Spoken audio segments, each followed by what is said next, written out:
2025. T'es en train de te dire, ouais, j'aimerais bien faire un petit trip en Asie de l'Est. Peut-être un PVT, peut-être juste un petit voyage de quelques semaines.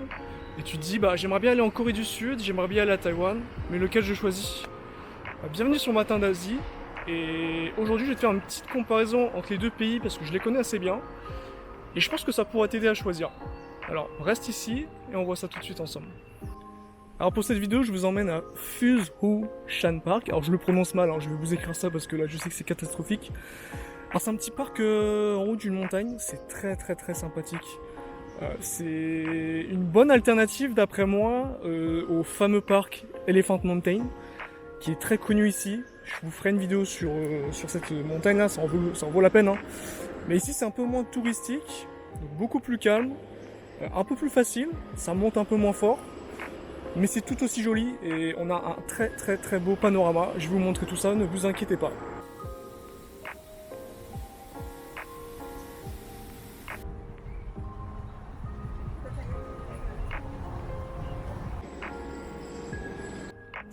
Il faut savoir que les deux pays se ressemblent sur certains points, hein. Ces deux pays d'Asie de l'Est, on va retrouver beaucoup de similitudes. Exemple concret, on prend les deux capitales, Séoul, Taipei, deux grandes villes assez modernes, des grands buildings, beaucoup de végétation, entourées de montagnes. Vraiment les mêmes caractéristiques. À part que Séoul est un peu plus grand quand même. Même sur tout ce qui est temple, etc., ça va se ressembler beaucoup. Mais pour commencer, bah, ce qui peut vous intéresser, c'est le coût de la vie. Le coût de la vie. Et là, ça va être très simple. C'est que Taïwan est quand même beaucoup moins cher que la Corée. Dans quasiment tous les points. Pour les logements, c'est très simple. La Corée du Sud, si tu veux avoir une chambre ou un appartement, c'est vraiment minimum 500 euros. Sachant qu'en plus en général en Corée du Sud ça a des énormes cautions de plusieurs milliers d'euros, parfois plusieurs dizaines de milliers d'euros, ou même si tu veux un vrai appartement dans un très grand condo, là tu peux compter, je crois qu'il y a des cautions à plusieurs centaines de milliers d'euros, c'est vraiment un truc de fou. Enfin bref, là où Taïwan c'est un peu plus terre à terre, si tu veux une chambre dans un appartement, louer une chambre ça va être tu peux en avoir pour 250 euros, 300 euros. C'est beaucoup plus accessible. C'est beaucoup plus accessible. Ce sera peut-être un peu moins moderne que Séoul, mais ça reste quand même beaucoup plus accessible. Pour ce qui est de la nourriture, c'est beaucoup moins cher à Taïwan aussi. Hein. Taïwan, tu peux manger dans des restaurants, ça va te coûter 110 NTD, même parfois moins. T'es entre 3 et 4 euros en moyenne à Taïwan. Là où en Corée, on va plutôt être sur du 7, 8 euros, voire un peu plus en fonction du restaurant. Donc ouais, globalement, la vie est plus chère en Corée du Sud. Je crois que pour les transports, vous pouvez me corriger si je me trompe, il me semble que pour les transports, on est quasiment pareil. On est sur les mêmes ordres de prix. Mais pour tout ce qui est nourriture, logement et le reste, c'est un peu plus cher la Corée du Sud, on va pas se mentir.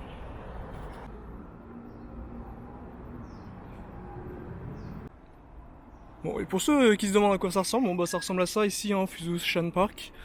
Ce qu'on va faire en fait, c'est qu'on est ici là actuellement. Je dois monter jusqu'ici, où là on a le panorama. Et ensuite il y a un deuxième panorama ici qui est assez sympa aussi. Et après, je pensais peut-être prendre le chemin là pour aller directement au Eco Park. J'y suis jamais allé, donc on peut voir à quoi ça ressemble. Mais c'est pour ça, faut pas que je me perde. Bon, et comme vous pouvez constater, ça monte quand même pas mal. Et là, c'est que le début. Ça continue de monter. Alors, je suis pas très sportif. Franchement, je le fais. Tout le monde veut le faire. C'est nettement moins difficile que Elephant Mountain. Je vous le dis, si vous passez par là et que ça vous fait un peu peur, non, franchement, ça va. C'est accessible. C'est accessible à tout le monde. Je suis pas sportif et bon, ça fait un peu mal, mais ça va.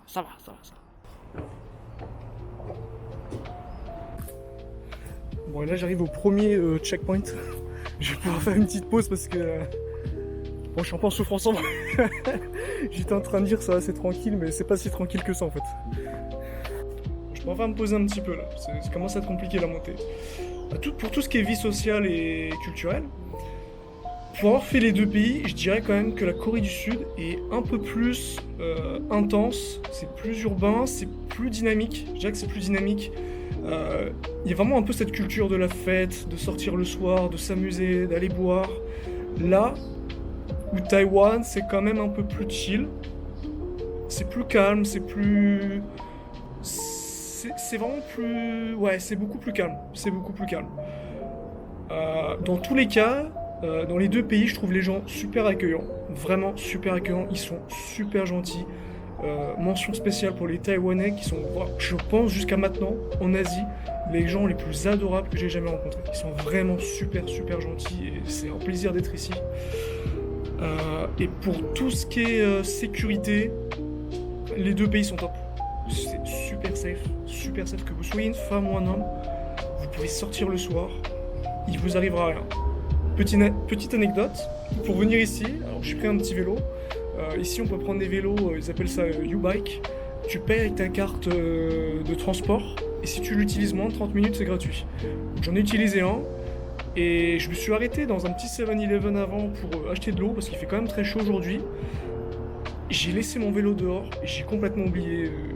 Je suis resté bien 15 minutes dans le 7-Eleven parce que je me suis pris un petit peu à manger aussi. Je suis sorti, je me suis rendu compte que j'avais laissé dans le panier du vélo ma sacoche, mon portefeuille. Ça, c'est le genre de choses, tu fais ça en France, dans les 30 secondes après, il a disparu. Il n'y a plus ni le vélo, ni la sacoche et le portefeuille. Là, j'ai oublié parce que je me sens tellement en sécurité ici que ça m'a même pas traversé l'esprit. Pour la Corée du Sud, c'est pareil. Ça m'est déjà arrivé de laisser mon téléphone au restaurant et d'aller aux toilettes. À aucun moment, je me dis, mon portefeuille va disparaître. Et ça, c'est ce qui rend vraiment l'Asie en général, en fait, très très agréable à vivre. Donc voilà, pour ce qui est de la qualité de vie, de tout ce qui est social et culturel, c'est très difficile de départager les deux pays parce qu'en fait, ça se ressemble quand même pas mal. Je dirais quand même que si vous êtes plutôt à la recherche d'une ville très dynamique qui bouge beaucoup, vous serez peut-être plus à l'aise avec Séoul. Si vous êtes plutôt pour tout ce qui est calme, vous voulez être tranquille, bah, Taipei va être peut-être plus agréable pour vous dans ce cas-là. Dans tous les cas, si vous aimez la nature, les deux pays se valent. C'est la montagne, les parcs partout. Là, les deux sont à égalité, hein, clairement. Donc, en fait, tout dépend de ce que vous préférez sur ce niveau-là. Bon, là, je suis pas encore au grand panorama, mais on commence à avoir une petite vue sympathique, comme vous pouvez voir.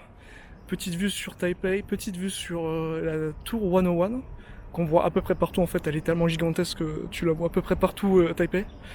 Mais c'est absolument magnifique, j'adore.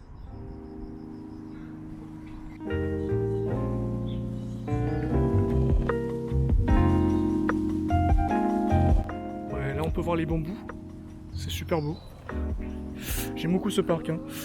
Par contre, chaque fois que je viens ici, je me fais exploser par les moustiques. C'est vraiment un truc de fou. Je dois avoir au moins 15 piqûres sur moi, là, c'est dur. C'est dur.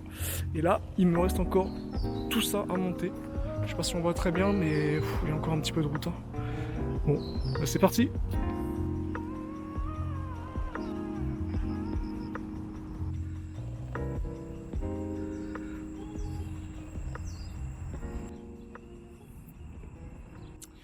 Pour ce qui est du climat, je vais être super honnête, je vais être très direct. La Corée du Sud met une tempête à Taïwan. En Corée du Sud, on a les 4 saisons. Mention spéciale pour l'automne qui est absolument incroyable. Si vous devez aller en Corée et que vous devez choisir une saison, c'est l'automne. Ni l'été, ni le printemps, ni l'hiver, l'automne. À Taïwan, c'est beaucoup plus compliqué, on va dire. Ici, on a l'hiver et l'été. Alors, j'ai pas connu l'hiver encore ici. Apparemment, il fait pas mal froid. Hein. Il fait pas mal froid et il fait très très chaud en été. On commence tout juste à arriver en été. Je suis déjà en train de crever de chaud et c'est extrêmement humide. Et encore, on m'a dit c'est que le début, c'est rien du tout encore. Alors, je m'attends au pire. Je m'attends au pire. Je dirais que c'est assez comparable avec la Thaïlande, hein, pour ceux qui connaissent. C'est compliqué. Il fait chaud, il pleut pas mal. Il pleut beaucoup. Cependant, c'est pas si horrible que ça, je m'attendais à bien pire. On m'a vraiment vendu Taïwan comme un endroit où il pleut H24, c'est pas le cas. Je vous rassure tout de suite si ça vous fait peur, c'est pas le cas. Il pleut un peu, ouais c'est vrai, la semaine dernière il a pas mal plu. Mais c'est pas non plus si horrible que ça, hein. Vraiment, hein, je trouve que c'est largement supportable. Souvent ce qui se passe c'est que tu alternes 2 jours de pluie, 2 jours de beau temps, 2 jours de pluie. Ça va, ça te reste, il te reste de quoi faire, de quoi te promener et tout. T'es pas enfermé chez toi tout le temps quoi. À ce niveau-là, c'est ok. Mais par contre, la chaleur, ça, c'est pas ok. C'est vraiment compliqué. Et faut le prendre en compte. Faut le prendre en compte. Si vous êtes assez sensible avec la chaleur, on va peut-être plutôt se pencher sur la Corée, quoi.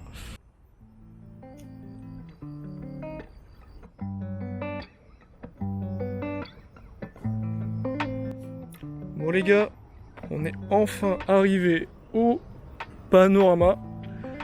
Et je vous ai pas menti, c'est magnifique. Et là on se rend compte de la taille titanesque de la ville. C'est incroyable. On peut voir la tour 101 comme d'habitude. Je pense peut-être bien ma préférée en Asie, elle est vraiment trop belle. On se rend compte de la taille, mais c'est un truc de fou. Hein. C'est un petit côté cyberpunk en quelque sorte, je trouve. Surtout la nuit avec les lumières, c'est vraiment trop beau. On peut voir les montagnes dans le fond. Je suis pas encore allé dans ces montagnes-là. C'est vraiment un truc à faire. Alors, pour ce qui est des montagnes, je pense que je vais essayer de rejoindre un groupe Meetup, si vous connaissez l'application. Il y a souvent des groupes qui partent faire un peu de randonnée. Et je pense que j'en profiterai pour vous pour vous montrer les montagnes, tout en vous expliquant le fonctionnement de l'application Meetup et comment l'utiliser. Et ça pourrait faire une très bonne vidéo, je pense. Vous pouvez me dire en commentaire si ça vous intéresse. Quoi qu'il en soit, c'est trop bien, j'adore. J'adore être ici. Pour ce qui est de la nourriture, il y a vraiment des débat. Alors là, c'est compliqué. La culture culinaire en Asie est vraiment très très riche et moi j'adore. La Corée du Sud, ils ont vraiment leur spécificité à eux. C'est vraiment unique en son genre, la nourriture coréenne. Pour moi, c'est une des meilleures cuisines du monde, honnêtement. Je trouve qu'elle est même très sous-estimée, pour être honnête avec vous. Pour ce qui est de la nourriture à Taïwan, je suis agréablement surpris, c'est super bon. C'est un genre de mélange entre la cuisine chinoise, la cuisine japonaise un petit peu. Ils ont une petite influence de la colonisation encore. Mais ils ont aussi leur spécialité vraiment bien à eux. C'est super bon. Je peux pas choisir entre les deux, je peux pas vous dire, les deux se valent. Comme je vous ai dit un peu plus tôt, c'est un peu plus cher en Corée du Sud qu'à Taïwan. Essayez les deux et vous faites votre propre avis. Franchement, les deux se valent, je peux vraiment pas départager là, c'est impossible.